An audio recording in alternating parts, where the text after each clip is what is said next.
6月24号，外交部和央视破天荒的联合放出了一个惊天大雷哦！大连海关立大功了，按住了2个偷咱们国家稀土的日本人。他们可不是路边摆摊的小毛贼，人家可是日本重型电机厂的正式在编技术人员，懂技术拿高薪的白领精英。为了把这玩意儿带出国，他们把这个稀土磁铁砸成碎渣粉末，像填牙缝一样，一点点的塞进民用电子零件里，想蒙混过关。结果呢，刚走到大连海关的安检口，就被海关给盯上了。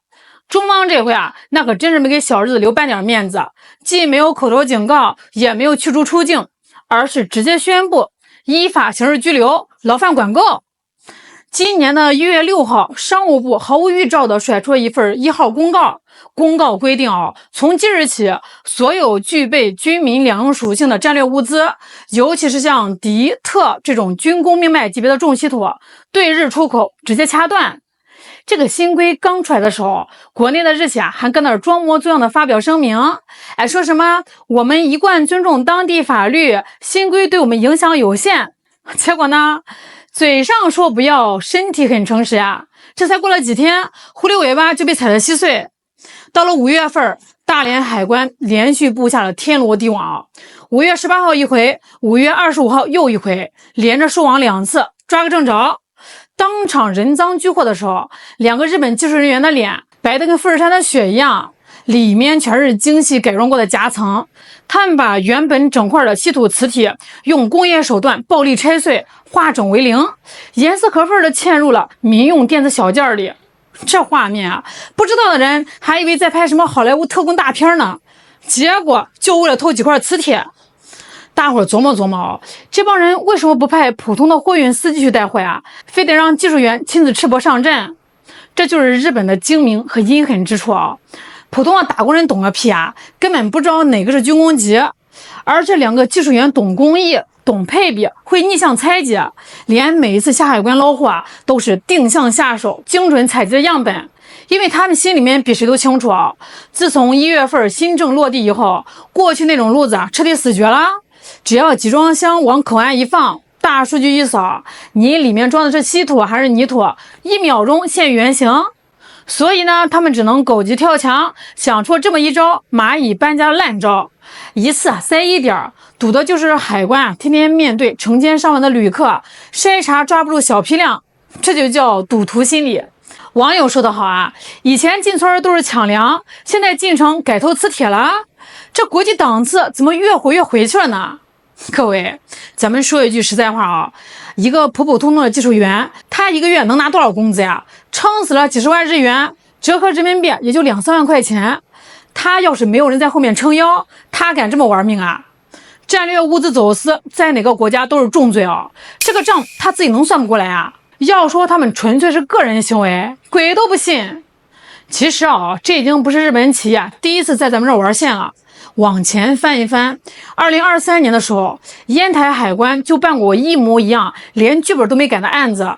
那当时呢，也是一家日企的现职员工，也是偷摸在衣服夹层里藏稀土，最后怎么着？直接被判了实刑。现在估计还在一边踩缝纫机一边唱北国之春呢。那这回大连抓到这俩正好撞在了2026年新规的枪口上，量刑只会更重。他们偷的这种军工命脉级别的重稀土，这就是工业界里的味精你的新能源电动车电机想转得快，得加它；你的高端隐身战斗机雷达想看得远，得加它。没有这2个宝贝，日本那些引以为傲的高端制造业，瞬间就得变成一堆废铁。以前呢，集装箱一船一船的拉，后来咱们管得严了，他们就走第三国转口。到了今年，咱们商务部直接把所有漏洞全都给你拿水泥给护死了，大门锁死了，偏门也堵死了，那咋办日本那些老爷们在办公室里一拍大腿，让底下人出差的时候塞到口袋里往外带。于是呢，这种滑稽的蚂蚁搬家战术就应运而生了。大连抓到这俩就是撞在枪口上的现行犯。其实说到日本人在咱们这儿偷稀土搞小动作那可不是1天2天了。咱们往前翻翻这本烂账简直能气到人血压飙升上世纪80、90年代捡破烂战术三井、住友这些大商社挂着盒子的皮跑到咱们这儿低价狂收所谓的稀土废渣。那个时候呢，监管刚起步啊，家里面底子薄，觉得废渣换外汇啊挺划算的。日本人把这些土运回去啊，提炼出纯度极高的稀土，硬生生囤了几十年的国家战略家底。2010年左右，碎玻璃战术，咱们开始有了出口配额。日本人急了啊，眼珠子一转，从中国大批进口含稀土的特种碎玻璃。那当时呢，政策有漏洞啊，地方企业被短期利益蒙蔽了双眼，直接绕过了海关配额，把咱们稀土当玻璃渣子运走了，简直是赤裸裸的智商侮辱呀！到了今年，就是蚂蚁搬家的战术，整柜尾包被堵死，改由高级技术人员肉身夹带小微零件，规矩立得死死的，雷达 X 光全面覆盖，全链条无死角，直接在机场被按倒，戴上银手铐，人赃俱获。你们看看啊，这帮人是从40年前就开始盯上咱们了呀。几十年来，他们躺在咱们廉价甚至被贱卖的稀土资源上，舒舒服服的造着高端汽车啊、精密仪器，回头呢还骂咱们的产品没技术含量。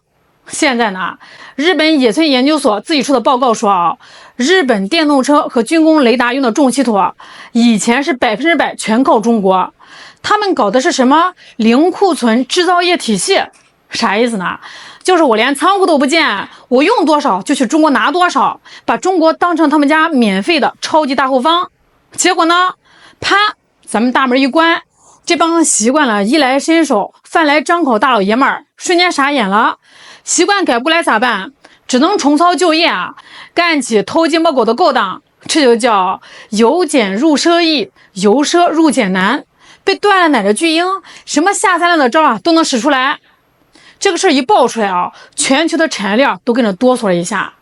那就在6月11号，那个什么中国日本商会还发了个2026版白皮书。好家伙，8000多家在华日企联名递条子，哭天抢地的喊着：“求求你把管制透明度松一松吧！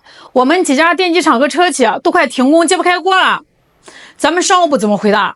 连眼皮都没抬，回了几个字儿：军工沾边的永久不卖，民用合规的老老实实按流程排队去。这下好了啊，日本国内直接上演了一出狗咬狗的大戏啊！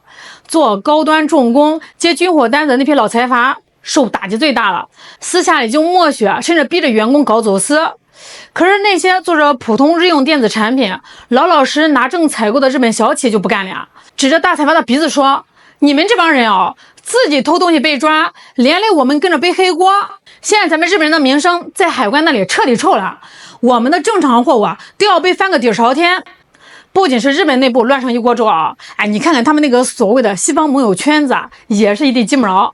那前几天的G7峰会上，日本是急得满场跑啊，张罗着要搞什么独立关键矿产储备库，想绕开中国。可是结果呢，后脚刚一回到现实，发现现实比骨头还要硬。前脚刚跟法国喝着红酒签了稀土精炼合作协议，后脚就发现根本没用。为啥呀？因为美国大哥双手一摊，要钱没有，地主家也没余粮啊。法国则是浪漫的一耸肩，咱们还是搞法国本土化吧。大伙儿听听平时嘴上全是大局，一到掏真金白银承担环保成本的时候，一个个跑得比博尔特还要快。日本夹在中间，被当猴耍了一圈，产能缺口像个黑洞一样，根本填不上。这就叫夫妻本是同林鸟，大难临头各自飞。从2008年咱们稀土学会发预警到2026年，今天咱们海关精准抓瞎，咱们国家的监管体系用了快20年的时间终于磨出了一把削铁如泥的利剑。从敞开口子随便卖，到配额制，再到如今精细到分子级别的两用物项管控。大连海关这次抓人就是告诉全世界咱们立下的规矩不是印在纸上的摆设，那是带电的高压线。我们不是冲着某一个特定的国家去搞事情，不管你是美国人、日本人还是欧洲人不管你拿着哪国的护照，只要你碰到咱们的红线，想偷咱们国家的战略资源，那就是2个字儿：法办。法律面前别跟我谈什么远近亲疏。以前呢，他们指望着随便从咱们这儿扒点好东西搞得自己的本土研发像一滩死水。现在咱把管子一掐，反倒逼着他们去搞稀土回收了，这对全人类的环保事业说不定还是个贡献呢，对吧？咱们搞资源保护啊，并不是锁死大门不做生意啊。今年上半年啊，正儿八经合规拿证的对日民用稀土出货量依然稳稳当当的呀。咱们掐断的是那些想拿咱们的材料造武器的白眼狼，以及那些没有底线的走私犯。该卖的咱们堂堂正正的赚你的钱，该管的一粒渣子你也别想带出海关。老话说得好，吃一堑长一智。日本人这一堑哦，吃了可不止一次两次了呀，但这个智商似乎是没一点长进。大连这次的事儿啊，肯定也不是最后一次。这帮人为了利益啊，指不定还会玩出什么新的走私花样。咱们海关同志啊，还得继续擦亮眼睛，